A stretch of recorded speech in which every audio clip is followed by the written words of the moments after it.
সালে নাকাশি কলা ভবন আইটিআই কলেজের 2025-26 শিক্ষাবর্ষে ওয়েলডার লেভেলের একজন ছাত্র। প্রথমে আমি আমার সহপাঠীর সঙ্গে আপনাদের স্বাগত পরিচয় গ্রহণ করব। আমার নাম হচ্ছে জিৎ বসা। আমি নাকাশিপাড়া গভর্নমেন্ট আইটিআই এর ওয়েল্ডার ট্রেডের স্টুডেন্ট। নমস্কার, আমি ইন্দ্রজিৎ রায়, আমাদের নাকাশিপাড়া গভর্নমেন্ট আইটিআই কলেজের 2025-26 কলেজের স্টুডেন্ট, শিক্ষাবর্ষে ছাত্র। নমস্কার, আমি নেহা মণ্ডল, 2025-26 শিক্ষাবর্ষের ওয়েল্ডার ছাত্র। আমি শঙ্কর সরকার, ওয়েল্ডার ট্রেডের 2025-26 শিক্ষাবর্ষে একজন ছাত্র। আমি মনোজ বর্মা, 2027 শিক্ষাবর্ষে ওয়েল্ডার ট্রেডের ছাত্র। আমরা ওয়েল্ডার ট্রেডের ছাত্র ছাত্রীরা মিলে আমরা গোল্ডেন গেট ব্রিজ তৈরি করেছি।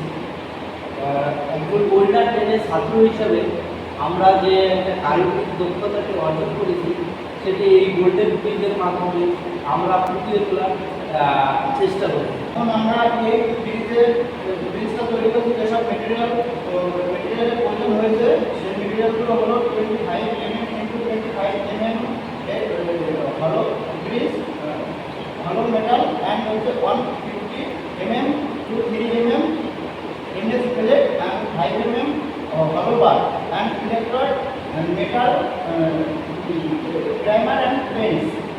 এরপর এই প্রজেক্টটা তৈরি করতে যেসব টুল অ্যান্ড ইকুইপমেন্ট লেগেছে সেগুলো হলো welding shoe and welding helmet, welding gloves, scriber, PTC. এবার আসি আমরা প্রজেক্ট ওয়ার্ক সিকোয়েন্স। প্রথমে আমরা গোল্ডেন গেট ব্রিজের সঠিক অনুপাত বজায় রেখে রিডিউসিং স্কেল ইউজ করে একটি ড্রয়িং তৈরি করি। এরপর সেই অনুযায়ী এমএস হলবার, এমএস রাউন্ডবার এবং এমএস প্লেটগুলি মার্কিং করে অ্যাঙ্গেল ব্যান্ডের সাহায্যে কাটিং করে নিই। প্রত্যেকটি টুকরো কাটিংগুলিকে আমরা মসৃণ ও সৌন্দর্য করার জন্য ফাইলের মাধ্যমে সেটা ফিলিং করে নিই। করার পর সেটা কাজের সৌন্দর্য মসৃণ করা হয়। ফাইলিং করার পর তারপর আমরা প্রত্যেকটি টুকরোকে ওয়েল্ডিংয়ের মাধ্যমে জয়েন করার চেষ্টা করি ব্রিজের আকার নেওয়ার জন্য। এর পরবর্তী ধাপে ওয়েল্ডিং করা জায়গাগুলি ফিনিশিং করার জন্য অ্যাঙ্গেল ব্যান্ডের সাহায্যে টাইটিং করা হয়। এবার ব্রিজটিকে পূর্ণ বিবৃতিতে মেটাল প্রাইমার করার পর স্যান্ড পেপার এর সাহায্যে ঘষে নিয়ে রং করে ব্রিজটিকে সম্পূর্ণ করা হয়েছে।